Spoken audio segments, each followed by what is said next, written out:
এখন চলছে পবিত্র ঈদ উল ফিতরের উৎসবের টানটান উত্তেজনা। ঈদের আনুষ্ঠানিকতা শেষ করে যে যার মতো করে ঘর থেকে বেরিয়ে পড়েছে। প্রিয়জনের হাত ধরে কুয়াকাটা সমুদ্র সৈকতে সূর্যাস্ত দেখার দৃশ্য দেখার জন্য কিন্তু ঢল নেমেছে কুয়াকাটা জিরো পয়েন্টের পশ্চিম দিকে।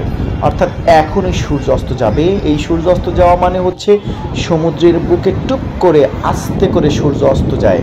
এই সূর্য অস্ত যাওয়ার দৃশ্য কিন্তু প্রত্যেকেই ছবিতে ধারণ করে এবং কি সুন্দর করে সৈকতে মানুষজন ঢেলে নেমে পড়েছে, যা দূর থেকে যদি আপনি দেখে থাকেন আপনার মন ছুটে আসবে এই কুয়াকাটা সমুদ্র সৈকতে। দেখেন কত সুন্দরভাবে মানুষজন সূর্য অস্ত দেখার দৃশ্য দেখে একদম মুগ্ধ হচ্ছে। দেখেন সূর্য অস্ত এবং সূর্য উদয় দুটি দেখার জন্যই কুয়াকাটা সমুদ্র সৈকত কিন্তু বিখ্যাত।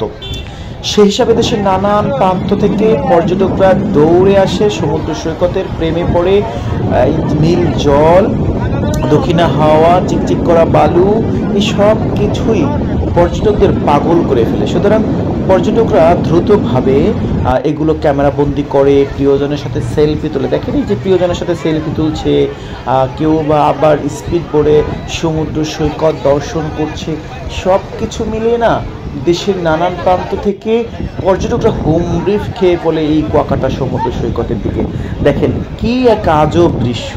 বালুর মধ্যে মানবকে মৎস্যকন্যা বানিয়েছে একজন পুরুষকে, অর্থাৎ পুরুষ মানুষ তাকে মৎস্যকন্যা বানিয়ে ফেললো এখানকার আগত পর্যটকরা। সময় তো পার করতে হবে এবং সময়কে কীভাবে যে এনজয় করছে যা বলে কয়ে শেষ করা যাবে না। কুয়াকাটা সমুদ্র সৈকতে পর্যটক হিসেবে কি মজাটা না করে।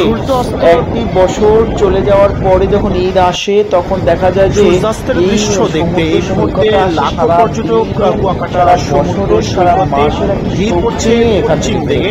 তার মানে হচ্ছে সারা বছর কাজ করবে একটা হাওয়া দিয়ে নিয়ে চলে কুয়াকাটা সমুদ্র সৈকতে। কারণ মানুষ তো এখন রোবট হয়ে দাঁড়িয়েছে।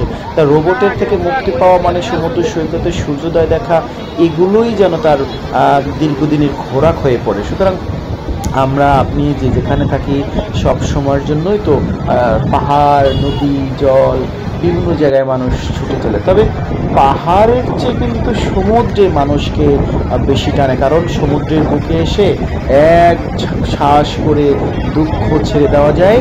তারপরে কিন্তু সবাই একবার শ্বাস নিয়ে আবার চলে যায় দেশের নানান প্রান্ত, ফিরে যায় এক রাশ প্রীতি ও ভালোবাসা নিয়ে। এই যে সৈকতের প্রেমে পড়া, এগুলোই হচ্ছে সত্যিকার অর্থে প্রেম। এবং এই প্রেম কি মানুষকে বাঁচিয়ে রাখে, নিঃশ্বাস করে রাখে দীর্ঘদিন। কিন্তু যারা যারা শক্ত হৃদয়ের মানুষ তারা এখানে আসলে নরম হয়ে যায়।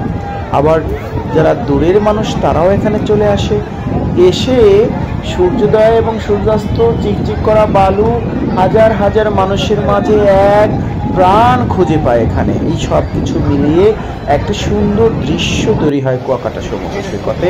সত্যি আপনি যদি কুয়াকাটা না আসে থাকেন কখনো বা, তাহলে এভাবে আসতে পারেন, এনজয় করতে পারেন।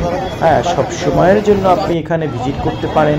এসে আপনার দীর্ঘদিনের যে স্বপ্ন, দীর্ঘদিনের যে ভালোবাসা, দীর্ঘদিনের যে আপনার কষ্ট থাকা, এগুলো আপনি কিন্তু এখান থেকে নিয়ে যেতে ফিরতে পারেন বাসার দিকে। দীর্ঘদিন আপনি কিন্তু আসলে আবার বেঁচে থাকবেন, আবার আসার জন্য অপেক্ষায় থাকবেন। আল্লাহ হাফিজ।